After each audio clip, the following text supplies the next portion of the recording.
Ladies and gentlemen, RosterWatch Nation, welcome back to the epic RosterWatch Podcast, brought to you by RosterWatch.com and by Underdog Fantasy. Go to Underdog Fantasy right now. Use promo code ROSTER for up to 100% deposit bonus with your first deposit up to $100 over at Underdog Fantasy, promo code ROSTER.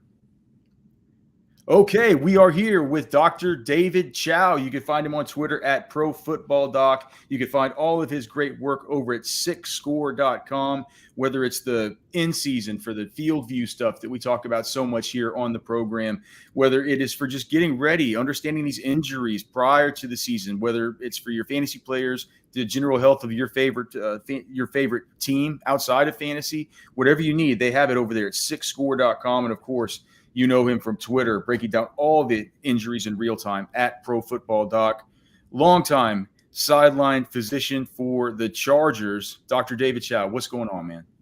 Oh, thank you. Thank you so much. And I know you guys are great with all this, but for new listeners, we're really the only place that provides independent injury analysis. We interpret coach speak. We don't go by published reports. And does questionable and active mean productive or not? We try and even get down to that granular level, which obviously, hopefully, can be an advantage for you guys and your fantasy players. Well, it's just such a pleasure to have you on, Doc. And so I'm very mindful of your time. I know that you're probably broadcasting right now from an actual place where you might have to go and actually do a surgery or something today. So we don't want to keep you from doing any of that. So let's go through and hit some of these situations. I want to start out with Chris Godwin. Because I think people thought it was interesting that he missed the PUP list. Can you tell? Because we have a couple guys who have dodged the PUP that we thought might start it. I think most namely for fantasy, Chris Godwin and James Robinson, the running back for the Jaguars. Now we'll talk about running backs in the next segment. But can you tell us, or just maybe refresh us, what is the difference between missing the PUP list? How is that different from the IR? Does there have to be a different designation made for these players just because they missed the PUP? Does that mean we're pretty sure that they're going to play week one? This is a great question, and it's an individual decision on whether to go PUP or not. First of all, there's no one that's on IR now. If someone hits IR now, they're done for the season and they cannot return. You have to make the 53-man roster and then hit IR to return after minimum 3 weeks out. So anyone who goes on IR now is done for the season, period, end of discussion. PUP, there's actually two kinds of PUP. The active PUP, which is right now during training camp, where you can come off at any point in time. And some have, like in a day. Clyde Edwards-Helaire came off after a day for the Chiefs. And if you convert to reserve PUP, you don't count against the roster in the regular season, but you have to miss now 4 games. It used to be 6 games. Now that's just a lot of gobbledygook for preparation, but your big important question is Chris Godwin, yippee, no PUP, he's 100%. No, it's not binary. Health is not binary. In other words, it's not like someone on September 30th can't do it, but on October 1st is 100%. Right? Return to play and health is not yes, no. It's shades of gray as you progress up. All this means is the Tampa Bay Buccaneers chose to pass Chris Godwin on a physical. If you don't clear PUP, that means you failed the physical. Now, do you have to be 100% to pass a physical? No, you don't. There's no way Chris Godwin is 100%. So why did he miss PUP? Look, there's a lot of reasons why he missed PUP. Team policy, the doctor thought he was good enough to work at least in individual period in team practice because you can't work with the team at all if you're on PUP. You have to work on the side with athletic trainers. So the team determined he was good enough to work in some capacity with regular practice, probably individual drills. He's not doing 11 on 11, and there's not going to be contact with him right now. But he's not 100% is the key, and this is why our 6 score reflects that still. Think back to Odell Beckham last year. How did he do week 1? Well, actually, he didn't play. How about week 2? He actually didn't play. Week 3, he played some, didn't do so well, hurt his shoulder, blah, blah, blah. It was only till he got to the Rams late season that he turned the corner from his October ACL. The other reason Chris Godwin, I believe, passed his physical is there's no reason not to. You can still hold him back from different parts of practice, but at least get him engaged. And contractually, they just signed him to an extension and a big deal. It's not like there's an injury guarantee on him that will come due if he doesn't pass a physical or does or gets injured. He's with the team. They're married to each other. And if you're married to each other, why not let him just start practicing, etc.? So that's where that comes into play. I was looking at the SIC scores because you guys have a great article up right now, the NFL 2022 preseason injury preview, and you have them by position. I have them pulled up right now for the wide receivers and the running backs that we're going to be discussing. And whenever I look at it, there were two that really stand out to me. Michael Thomas, who's saying all the right things about, I'm not sure whether he's talking about you or talking about some of these Twitter doctors. You've got a little bit of pushback, Doc, from some of these guys sometimes, I think. But I'm not sure he's talking about you, but he's saying, like, you guys should listen to me. He says he's good. He's feeling good. I'd like to hear about him. And I'd also like to hear this one on Kadarius Toney kind of surprised me a little bit. You have a 6 score on him of 74, which, just to give people context, you should go check out the articles and become familiarized with the 6 scores, because these are important metrics to understand when you're making your fantasy decisions. But just to give some context, I mean, you got guys coming back from injury like, Kenny Galladay and Julio Jones, and some of these guys are up in the high 80s and stuff. I mean, Amari Cooper's a 92. You have Kadarius Toney down here to 74. So not quite like a Chris Godwin, but a little bit lower. What was it about his injury that seems worrisome from last season? Let me explain a little bit here. And thank you for pulling that out, because I don't have all the 6 scores memorized. Oh, okay.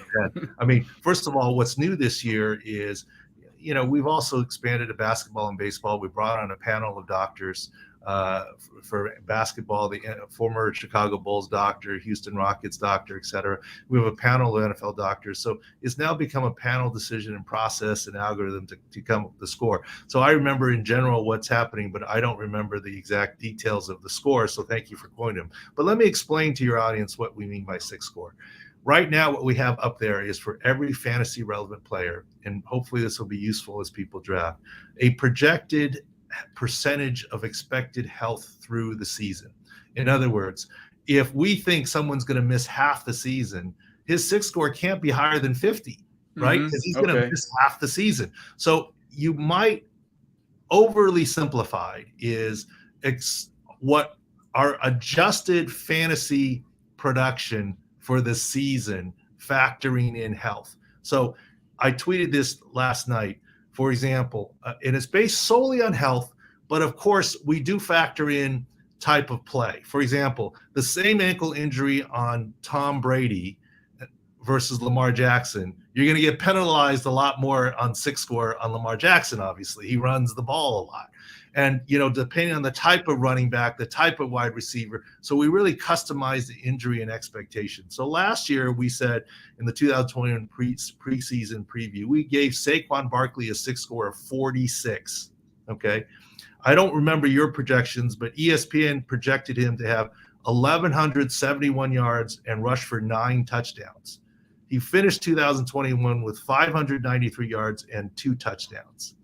I would argue that 6 score 46 wasn't perfect, but gave you the idea of where he was going to be at. And that's kind of where the usefulness, the percentage of health. Now, of course, we think he's going to be healthy this year. That we just use Saquon as an example. So when you get to Michael Thomas, look, I had some fun with it. I don't know if he was directing at me or other fantasy doctors. I did reply saying, well, I'm not a fantasy doctor because A, I'm not a fantasy expert.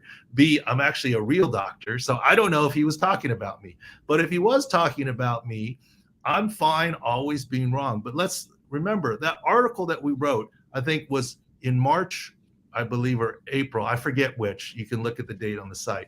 At that point, we had significant concerns about his ankle when it leaked from 2020 into 2021. And by all the videos that he was posting, he wasn't 100%. And that's why we gave him a low 6 score, and that we weren't sure he was going to be productive the whole season.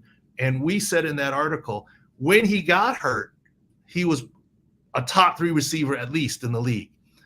And given all he's been through, it's more likely that he's the number 3 receiver on the Saints with Chris Olave and Jarvis Landry than he is a top 3 receiver in the league. And I'll take that bet with anybody. Like, it's going to be very difficult for him to be a top 3 receiver in the league. More likely he's number 3 on his team. We'll see. Now, that's kind of harsh, and I probably say that just for the analogy. But what happened? Did he pass a physical at minicamp? No. Did he pass a physical at the start of training camp? No. So are you really telling me after a few days or a week on PUP, yippee, he passed a physical? After, yes, he had revision surgery and a lot of setbacks. When you're talking about an 18-month saga, is 18 days going to change that much? And yes, we did see new video of Michael Thomas cutting off his healthy side on a route. So look, this is the NFL. Everyone's really good. If a team can scout you and know half your route tree is gone based on the way you cut, you're going to be a lot easier to defend. And now he's passed a physical. Look, I hope he proves me wrong. Look, whatever Michael Thomas, the healthy Michael Thomas was, the last year he was healthy, he gained 1,700 yards. And our current 6 score hasn't projected at less than 1,000. I don't think we're that unreasonable. We're not saying Michael Thomas can't play. We're just saying you can't expect 2019 1,700-yard Michael Thomas. That's all. And I'd love to talk about it with him. Look, he knows his ankle better than me, but look, when has a player ever come out and said, yeah, I'm not doing so well, I don't think I'm going to have to do it. Right? Yeah, it's true. It's true.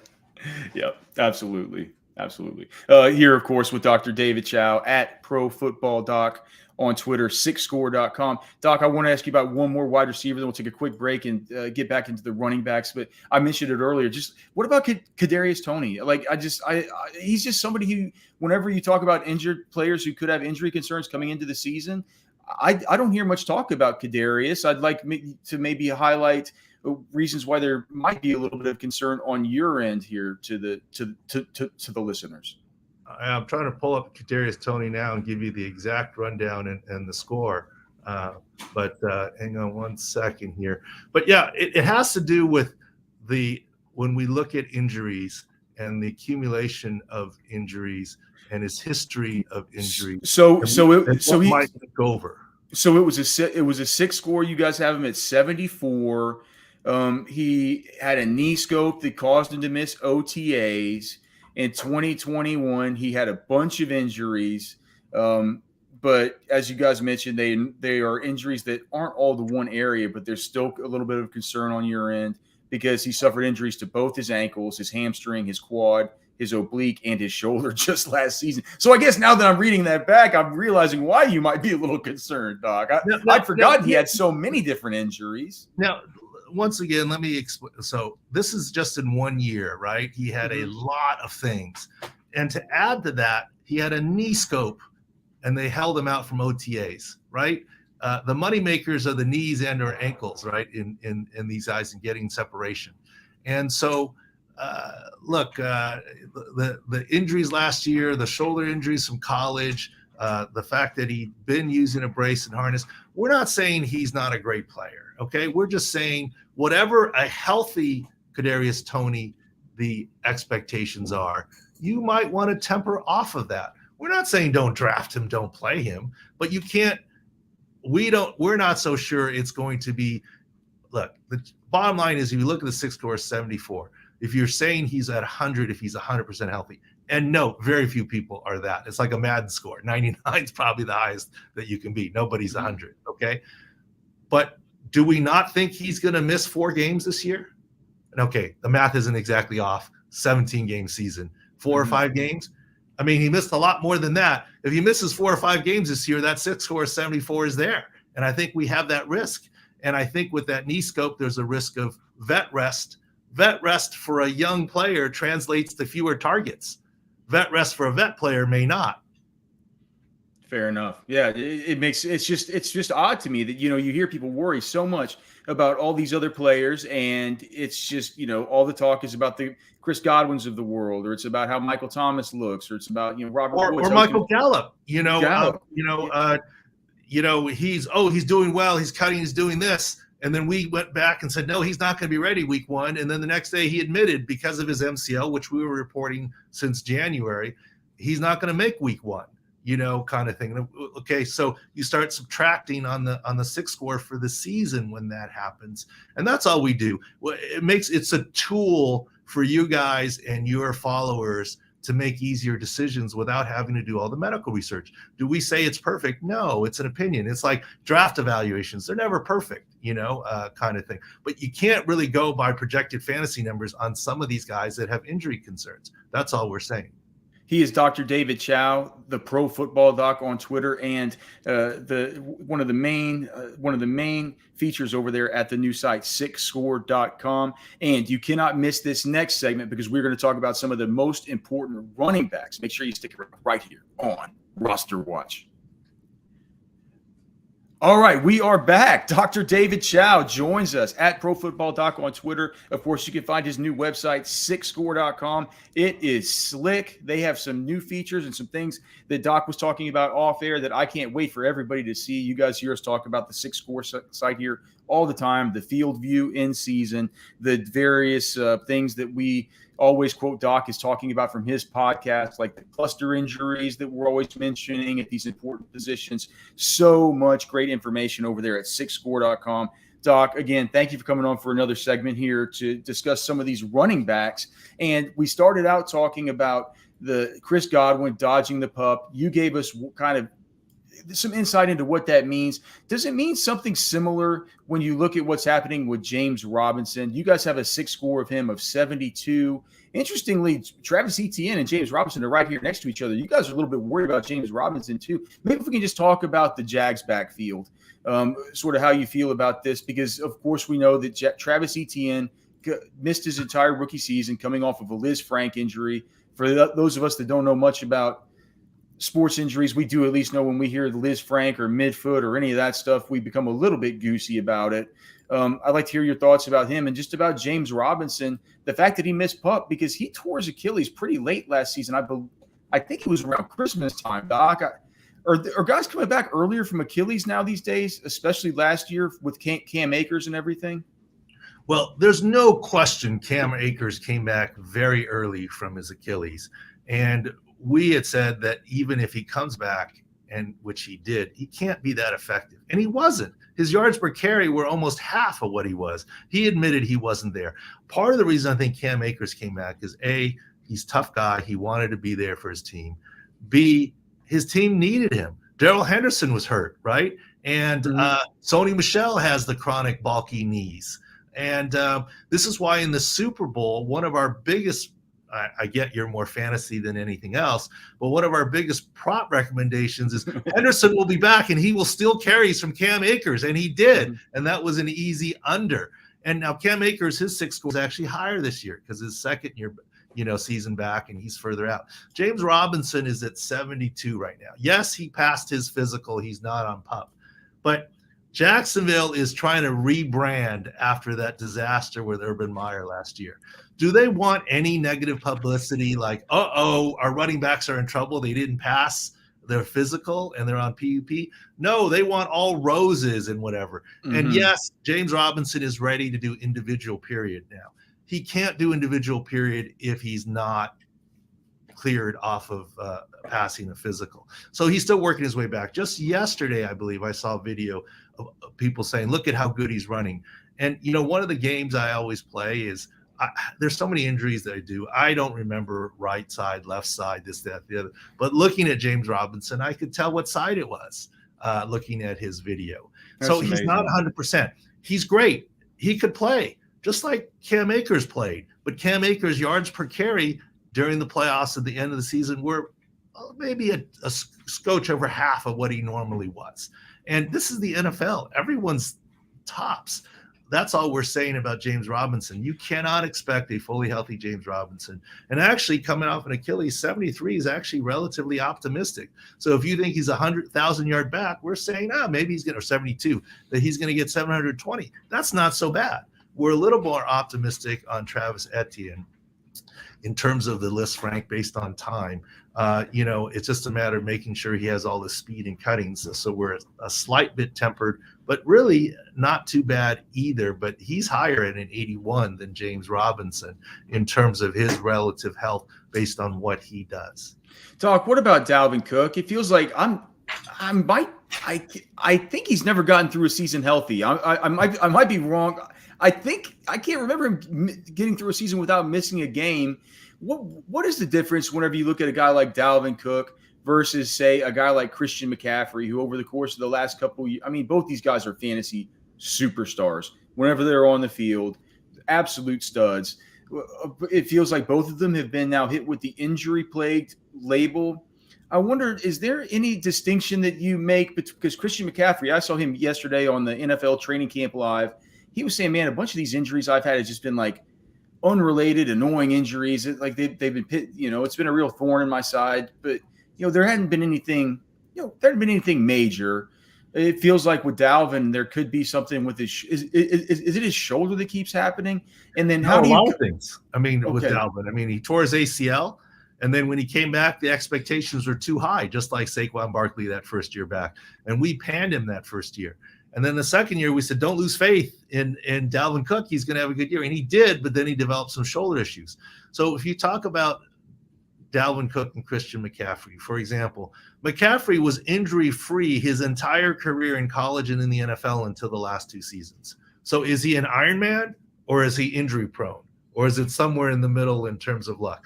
I don't love the term injury prone because to me, injury prone is it's a repeat injury. Their body is weaker in some area and it keeps happening and they're not fixing it. Injury riddled is fair, and that's been the last 2 seasons for CMC. But I do think there is something called prone to injury. Let's talk about it for quarterbacks. My guy, Phillip Rivers, was the Iron Man. He played through a torn ACL. He did that the other. God, he did. Okay? Man. He played through a lot of injuries, but he's less injury prone because he stays in the pocket and gets rid of the football. Who else seems to be less injury prone? Tom Brady does the same thing. Eli Manning, when he played, did that. Okay. Who gets injured? Big Ben when he's out of the pocket. Tony Romo when he's out of the pocket. Aaron Rodgers when he's out of the pocket. Lamar Jackson when last year at the end of the season when he extended plays. Dak Prescott when he went out of the pocket and ran. Extending plays and out of the pocket or 2 seasons ago, that's when you get hurt. So there is something called prone to injury based on your style of play. And that's a little bit where Dalvin Cook is. The man runs so hard. He takes the contact. He hits holes full speed. He doesn't duck and have a glancing blow when he's done. So that's the only reason his 6 score is a tiny bit lower at 91 instead of typical 94 or 5, because he really invites the contact in his running style. You can argue that's also what makes him great and gets him all the yardage. So he's relative healthy, but there is some worry there. And 2 guys I'll talk about that I worked with, Ladainian Tomlinson, knock on wood, basically never got injured because he was so good that he could run at 90% and leave 10% to avoid the big hit. Look, if you're a boxer and you throw punches from your heels and you give it your all and you're not under control, you're open to being knocked out with a counterpunch. Ladainian Tomlinson was so good that he had a 5th gear always there, and he could avoid contact and avoid injuries and stay healthy. Ryan Matthews doesn't give enough credit. The guy who followed Ladainian, he got a lot of injuries because he gave it 110% on every play.